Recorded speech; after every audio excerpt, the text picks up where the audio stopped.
Thank you all for joining today's fireside chat. We'll go ahead and start launching the poll while their folks are getting in, and we'll go over some ground rules after. Thank you all for joining for your Friday lunch event today.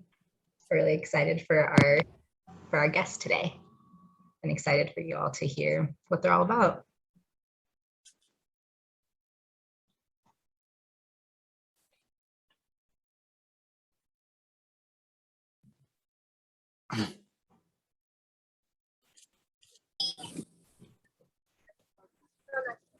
And if everyone can, please turn your audio on mute and your cameras on. That will be one of the ground rules we'll go over in a bit. And I will launch the poll as well. We want to get to know who's in the room. So just who are you?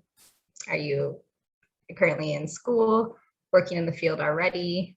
And how well do you know the housing field? We'd like to know how familiar you all are.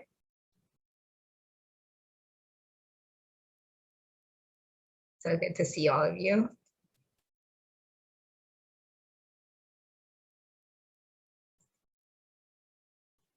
Hi, y'all.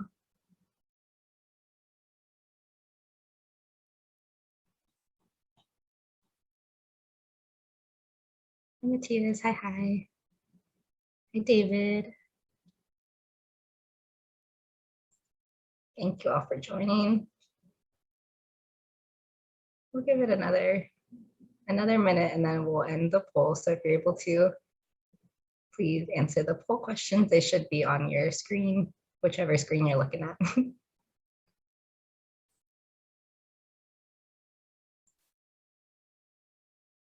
Okay.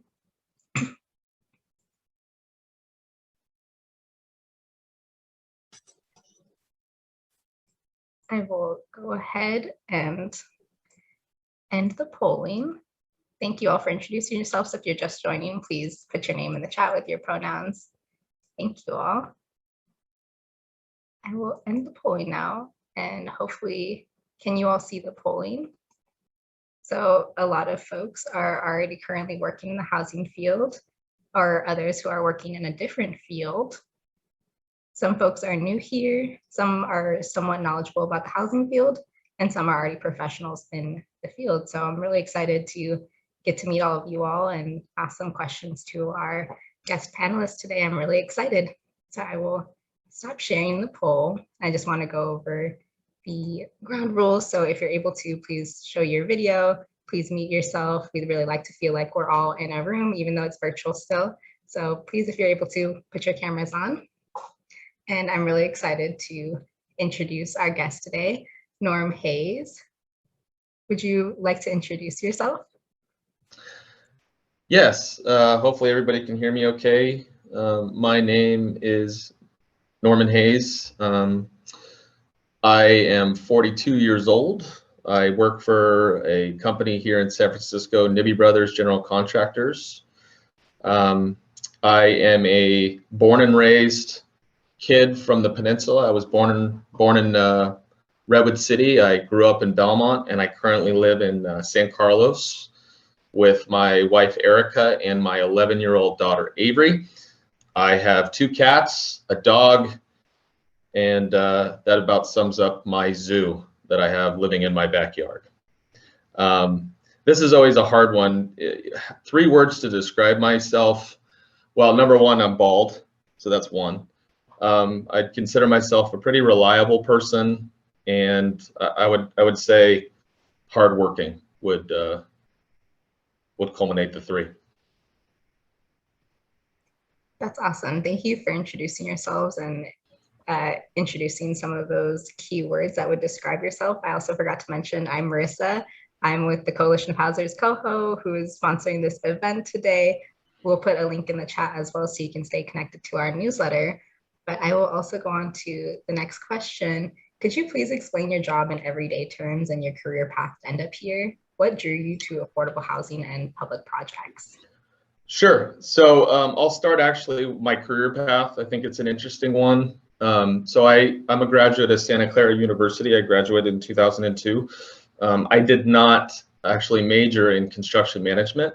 I actually majored in communications, and once I graduated, I'll be honest, I had no idea what I was going to do. And so at the time, this was back in 2002, summer of 2002, my mother worked for a construction company along the peninsula called Amoroso Construction, and I really needed a job. And so she said, Norm, you can go to work over in the yard operations. It's basically, inventory. You're going to be delivering tools and whatnot. And I was like, I needed something to do. So I said, sure. And so I did that for 2.5 years while I pursued my master's degree, because at the time I was considering going into teaching.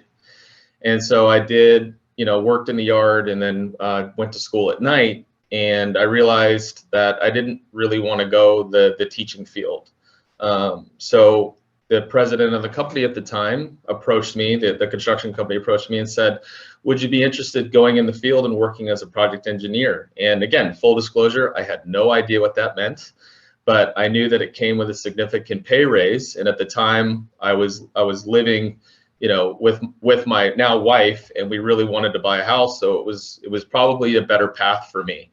So said, what the hell, let's go try it out. And so my first project that I worked on was Foothill Lower Campus, which is in Los Altos Hills. It was a $47 million back then addition to the campus. And I rotated out to the field. Green, didn't know anything. All the acronyms were brand new, and just kind of got thrust into it. And, from there, I just continued to go up the ladder, if you will. I spent a lot of time in the field, a lot of time working with carpenters and laborers, kind of understanding the ins and outs of what they do, literally not having a clue about what even survey was, just the ground up approach, learning on the fly. And so that was back in, 2003, 2004. And then I took over my very first job as a project manager in 2007. And then from there, I continued to go upward. And at that company, we did primarily public hard bid projects. And it became a grind after a while for me. It was not fun anymore. And I had a colleague who I used to work with, actually had come over to work at Nibbi, and he had contacted me and gave me a rundown of what they do, and the affordable housing component, which was a lot more rewarding to me.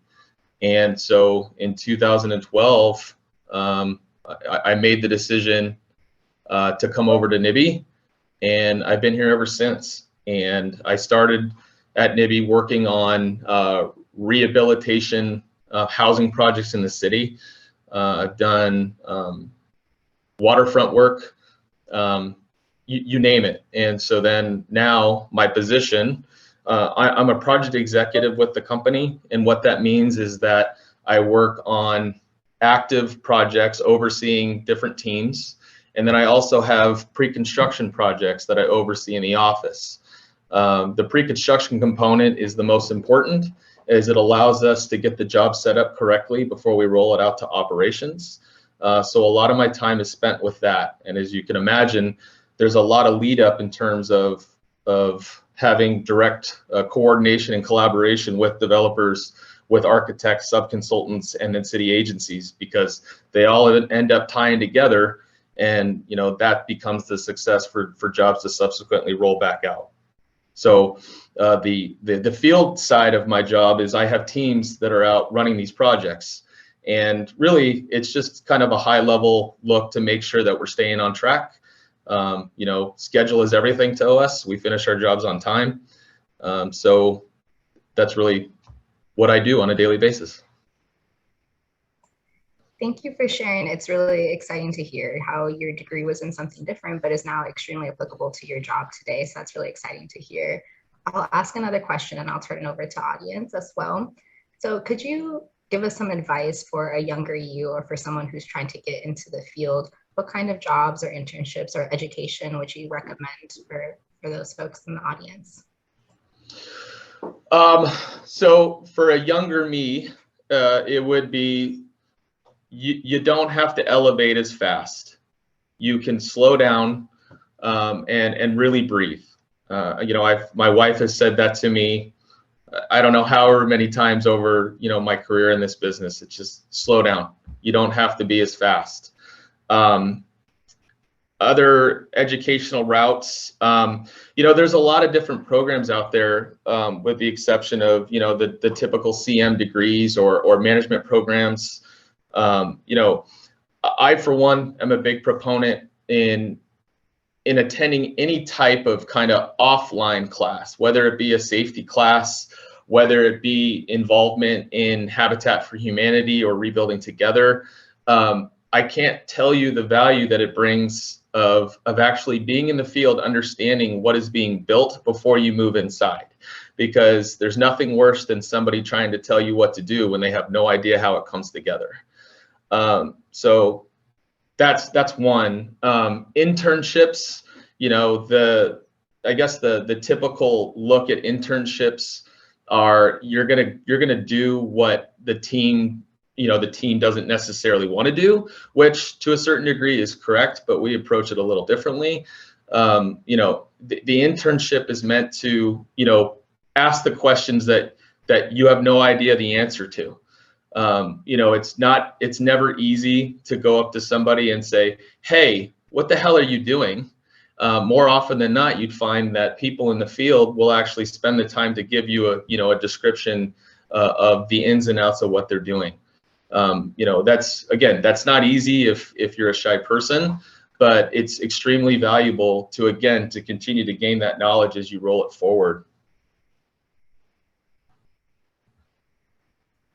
We'll turn it over to any audience questions. Does anyone have any questions? Feel free to put it in the chat or use the raise hand function on Zoom, and Dixie Anna will call on you. Anna?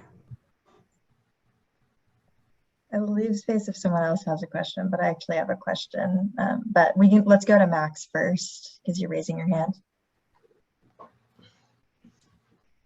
Yeah, I'm curious about the different subsectors that you collaborate with on a day-to-day basis. You had mentioned them, and I'm wondering which one or which ones do you work closest with, and which relationships are most important for getting your job done, getting projects built from your perspective?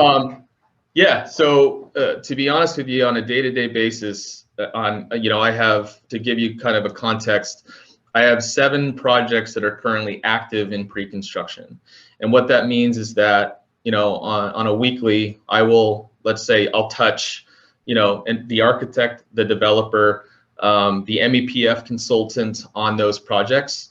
And the important part, to answer the second part of your question, is that each one of them has a job to do. And the moment somebody doesn't, well, then we start to get offline. And really, that's kind of another part of my job, is to make sure everybody stays on task. They're all very important.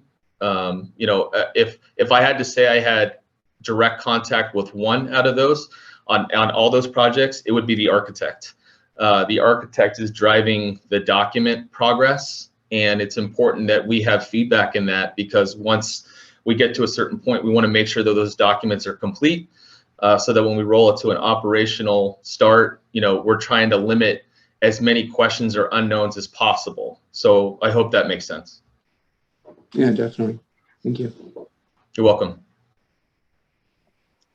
I have a quick question, Norm. So you had mentioned a second ago, you were saying if you're shy, it's a little more challenging sometimes to admit that maybe you don't know something. And so then in the theme of soft skills, what are some personal soft skills that you feel like have allowed you to excel in this field? And then what are some that you had to develop or grow into over your career? So I've always been a people person by nature, so that really kind of came easy to me. But I had to get over the fear of the I don't know the answer. And you know, I always like to be able to answer somebody's question in the affirmative and not necessarily say I'll get back to you. You know, I really had to get over that. I had to understand and swallow my pride and say, you know, I'm advancing into this career where these guys have been doing it for however many years, and I really need to tap into that. whether it be a plumber, an electrician, structural concrete guys, steel, you name it. It was more of just soaking it in and just, closing the door on me being uncomfortable and really asking that question. It's like to break it down even further, I'm sure a lot of people on this call have heard, what an RFI is. RFI stands for request for information. When I went out in the field, I had no idea what that meant. And the team that I was working with, they were very patient with me, and they walked me through it. And I slowly started to open up more when I would see something on a drawing or somebody would make mention of a meeting. It's like, hey, can you explain to me what you just said? And that's okay. You never want to have somebody sitting across the table laughing at you, because I'll tell you right now, I don't want that person on my team.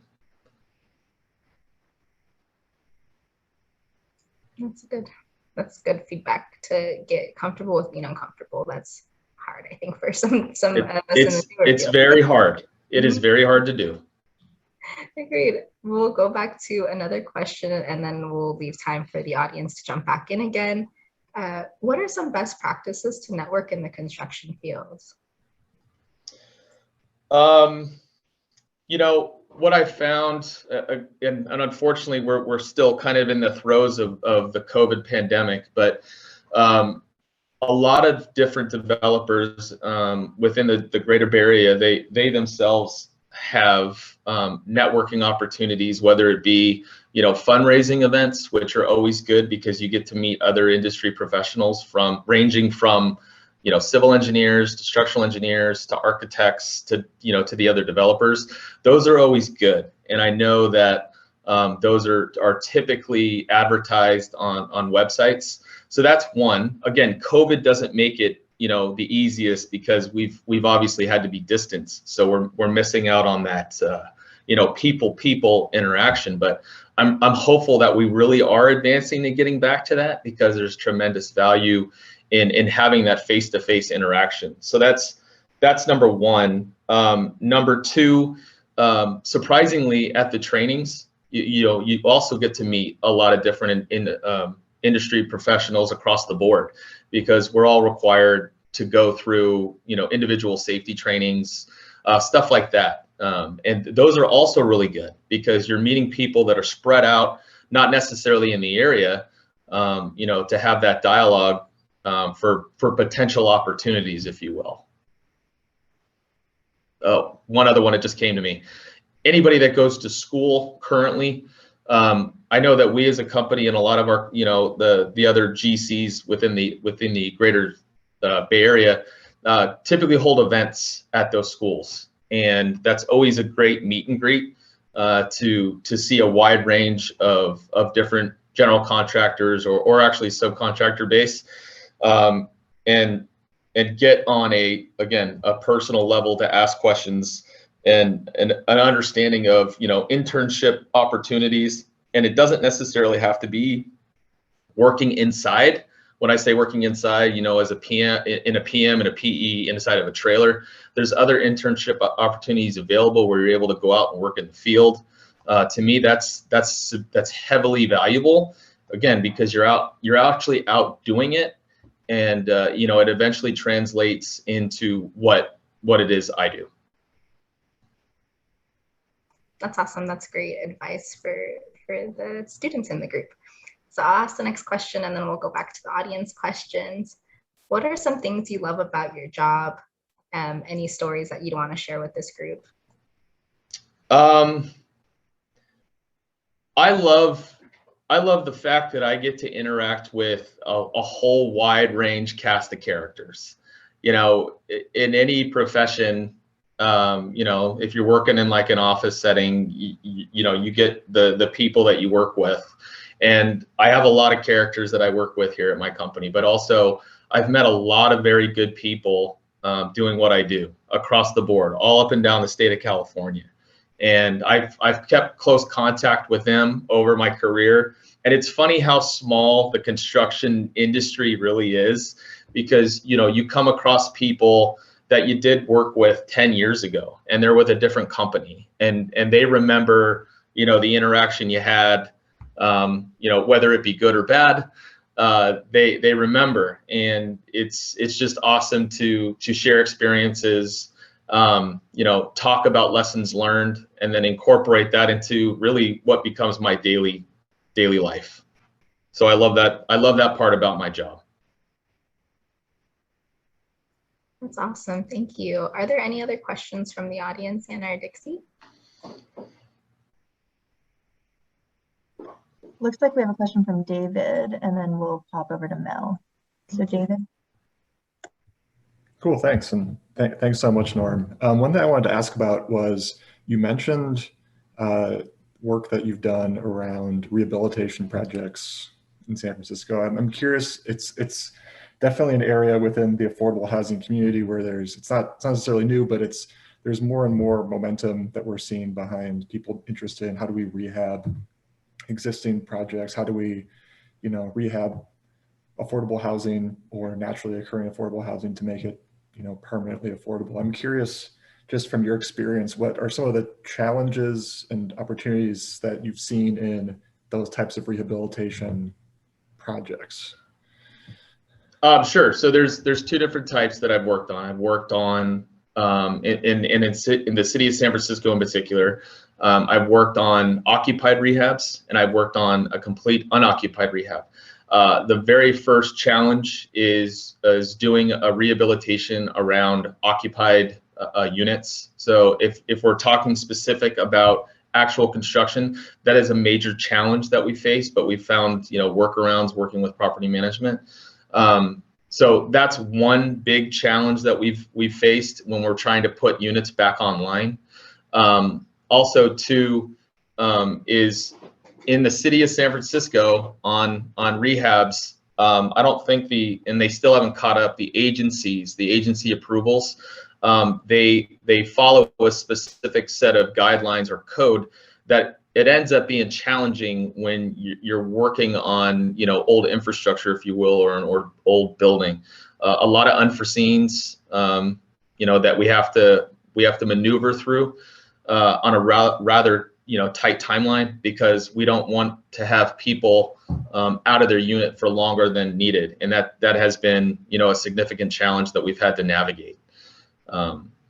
I think that's what you're asking. If not, ask me it again. No, that is what I'm asking. Yeah, no, I appreciate that. It's just interesting from the construction side, because we always hear people saying, I want to rehab, we want to figure out how to rehab these buildings. Cities talk about it all the time, but there's a lot of challenges, and there's obviously opportunities that come with it, but there are these other challenges too that there's try to solve for. No, there's two other things that come to mind specific to when somebody says, I want to rehab this building. You have to upgrade it to current code and ADA and whatnot. You have to have a certain amount, but also the utilities is a big part of it, right? Because you have aging infrastructure inside these things, and then you have to do the coordination with the PG&Es and the PUCs in the city, which is challenging enough. PG&E is challenging enough.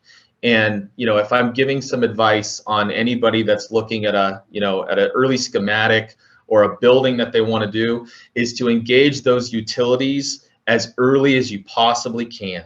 Because what ends up happening is, you go to construction and everything's going great, and you realize, oh boy, we don't have enough power in this building, or the water pressure is too low.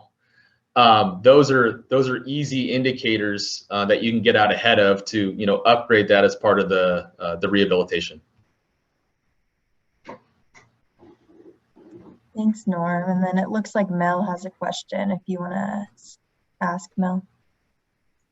Hey, actually, my question is pretty similar to David's. I was thinking about just the challenges that you encounter sort of on the daily, and so maybe to extend the question, not just in thinking about rehab, but maybe just sort of general, maybe new construction. Like, what are some of the typical challenges you'd be thinking about going into a new project, as well as like maybe more the interpersonal challenges with like all the different parties that you have to work with, something like that.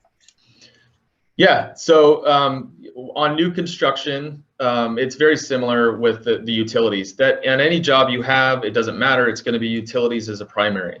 But if we're talking today, like right now on new construction, especially with COVID, coming out of the pandemic, procurement is a humongous thing for us.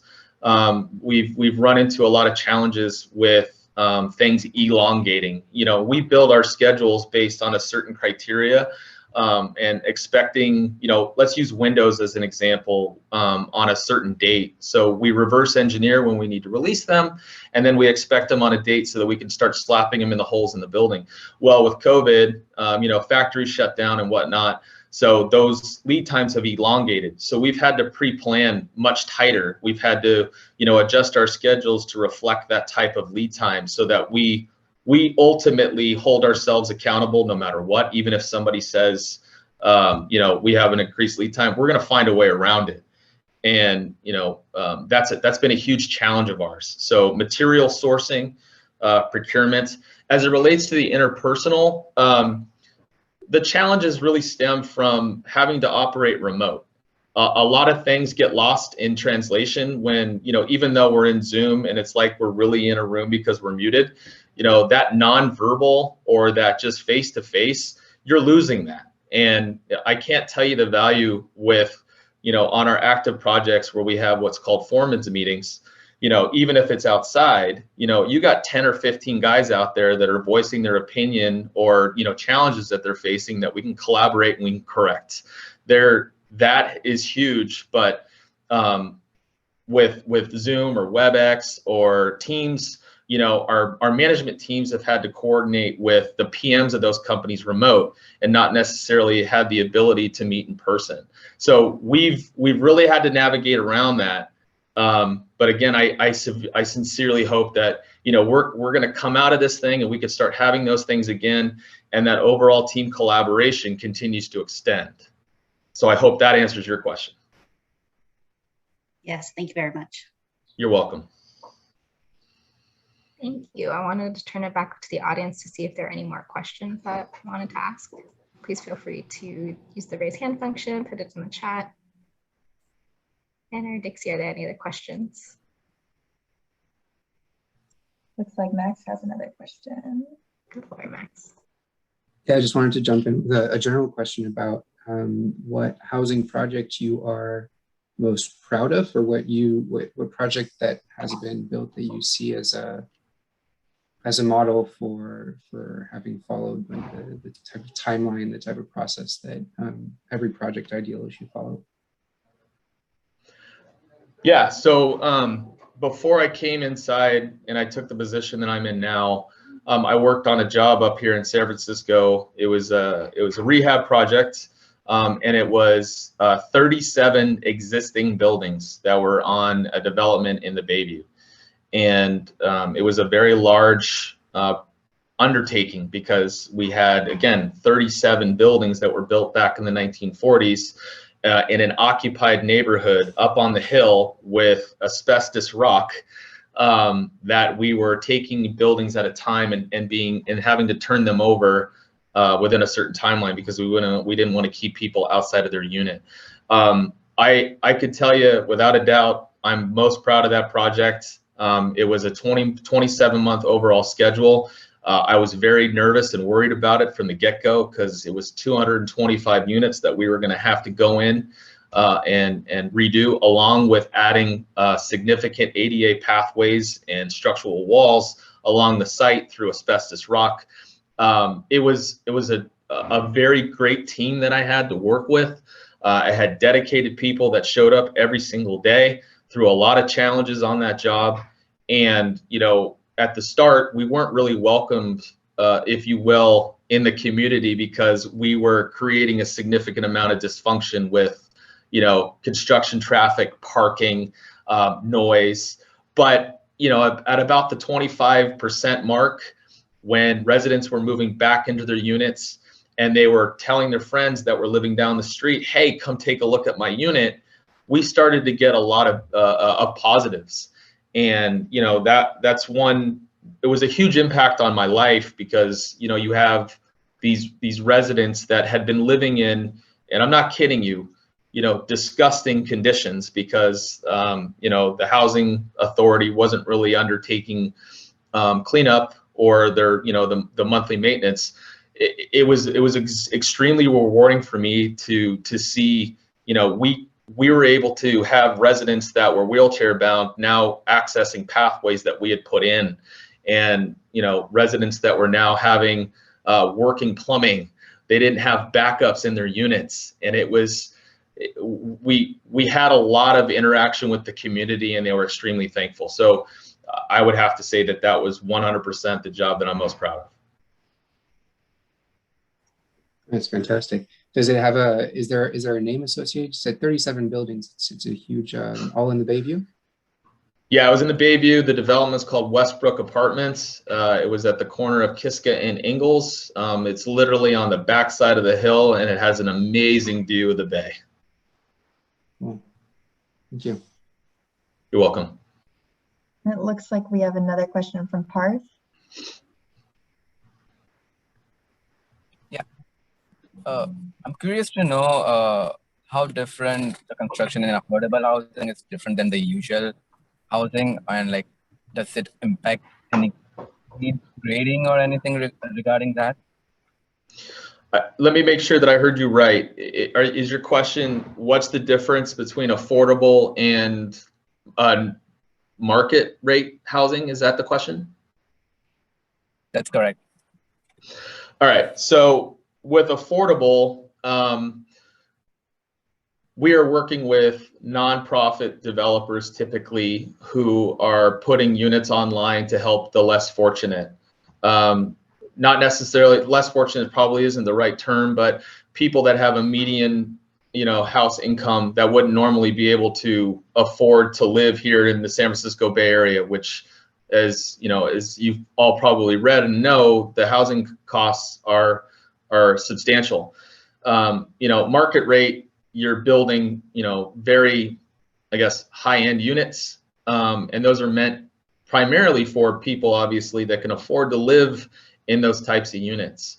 I've done both. Again, if I'm looking at each one has its own different nuances, its own different funding, different finishes, but I would pick affordable all day long, because while in nature, construction's difficult anyway, you're going to run into the same problems on an affordable that you would run on a market rate, that you would run on a rehab. But with affordable, at the end of the day, you are really providing more units for people that would normally be priced out of the area. So that to me is a very important part of what we do. And then looks like we have another question from Hi. Hi, Norman. Just to be fully disclosed here, Norman and I are working on a project for charities housing in Santa Clara, and so, but I have a question. I think there are several developers and several architects in the room here, or in the Zoom call here, and Norman, you mentioned early on that one of the most important component of a project is the pre-construction phase, where it's in the planning phase, and there's a lot of details that need to be ironed out before construction starts.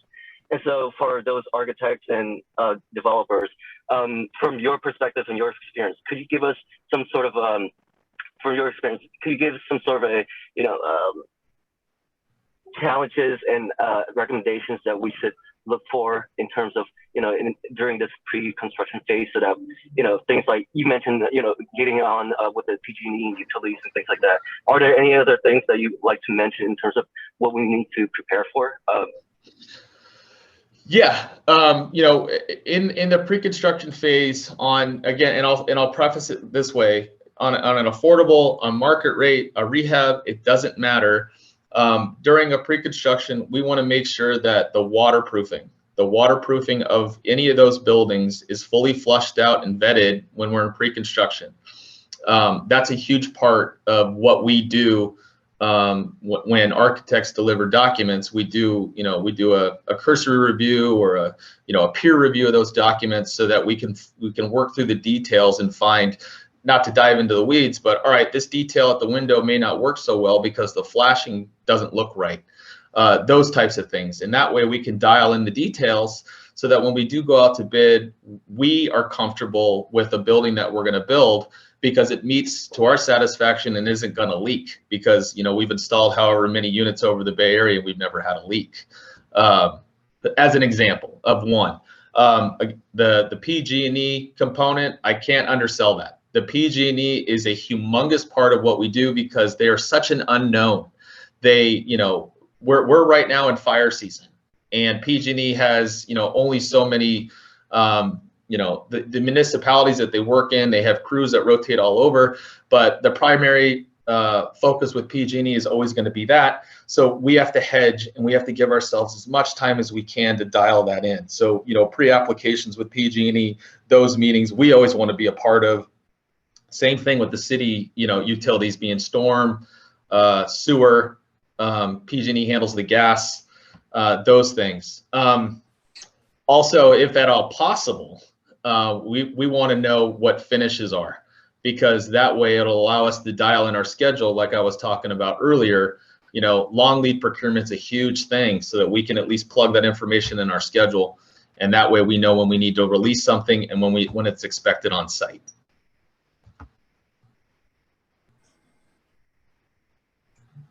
Thank you for sharing. We also put in the chat the survey link, so folks, if you have to run a little bit early, please put your survey responses so we can get feedback on how we can improve our next Fireside Chat events.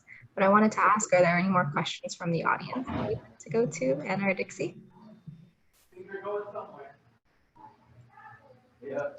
I don't see any, but I could ask one unless someone wants to speak up. With such high cost of construction in the Bay Area, Norm, what technologies and what building methods, and as a GC, what kind of things is Nibbi exploring, or are other GCs exploring to try and decrease those costs and make building a little more affordable for us nonprofit developers? Yeah, so yeah, I can answer that. So I'm sure a lot of people on here have heard about the modular construction. Surprisingly, modular construction versus the conventional type isn't necessarily cheaper. That's because of sourcing materials and whatnot. But what we've done on a number of projects over the last year and a half to try to keep costs down is, especially with like the type 3, type 5 wood framing, we are prefabricating the floors and the walls off-site, so that when they come to the site, you're literally installing a cassette.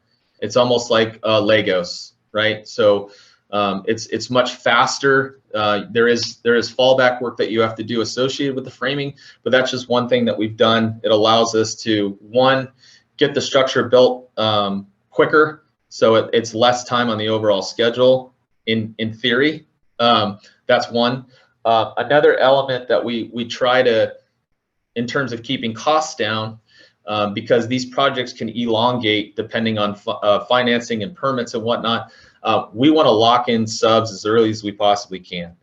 And if that means that we're going out to bid as a design build where the sub's responsible for the design with the architect assisting with their consultant, we want to lock those guys in on a number, because the electrician, the plumber, the mechanical, the fire sprinkler on any job, they typically equate to, let's just say, 25 to 30% over the overall cost of the project. So we feel that there's significant benefit there by locking them in sooner, so that we don't have escalation. Same thing with concrete. And then if at all possible, the affordable is a little bit more difficult because it's heavily dependent on the financing. We want to lock in the larger procurement that is going to take a while. Switchgear, elevator, stuff like that. If we can lock that in, then we're eliminating escalation. Thank you. And we'll go to this last question from Dixie. What are entry-level job types you'd recommend for people wanting to enter in this field or change their field into this one?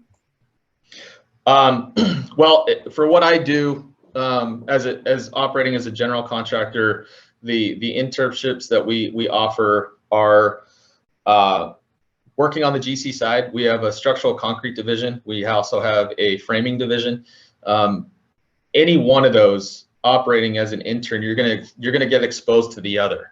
So that means that if you're an intern for the GC, you're definitely already going to get exposed to concrete and the framing and vice versa. So that's huge if you can do that and engage with the general contractor and work as an intern over the summer, over a Christmas break, whatever, just to continue to get exposed. Developers, little different. You know, if you're able to work inside and understand the throes of what goes into basically creating a project to close and then pushing it over to an operational point, is very, very valuable. So it all depends on the path that you want to go. But they're all, you know, they're all pretty similar. No matter what, you're going to have to get in on the ground floor, but the sooner you do it, the better, because it creates much more exposure for you to continue to elevate. Thank you. Thank you so much for answering. I think Anand had one last question to wrap up, if you're able to unmute. And I wanted to thank you all for joining today. Yeah, sorry, and this is just an add-on to the modular. It was brought up in one of our board meetings if we were looking at 3D printing, and you know, for multifamily, obviously, I know it's a ways away, but do you have any thoughts on that? As far as, is this something that we should maybe look towards for the future, or should we kind of push this on the side? No, I wouldn't push anything on the side. I would never say that. Anything's possible. I know that there is a company over in the East Bay that has started doing that. I personally have not been exposed to it. We as a company typically tend to be, you know, a little shy at first because we want to see how it you know, kind of flushes out. So I can't directly answer your question in terms of how it'll work until I actually saw a project from, you know, soup to nuts, you know, concept to completion, and how long it worked and how long it took, and then working through the bugs in the middle, you know, because I'm just so used to the conventional method. But I wouldn't push anything off to the side. You know, I'm also seeing prefabricated bathrooms that is really a fun thing. You know, you get prefabricated bathrooms from, let's just call it Texas. You bring them out, you load them into the building, and then you have a finished bathroom. So everybody's looking at ways to cut costs, and that's another exciting avenue that people are pursuing. I appreciate that answer, and that gives me something to respond to my board, because that's exactly how I felt as well. So now I can use you as a reference thing until we see it. All right. If you don't mind. Let somebody else be the guinea pig. There you go. Thank you so much for sharing and giving your perspective about your career path and more about your field. How can people stay connected with you? I can share my information, you guys. Anna, she can get a hold of me anytime. She's got my number and my email. But I can share that to you at any time. I'm available, not a problem. Email is probably the best, but not a problem. Yeah, I can include your email with our after event message. So thanks.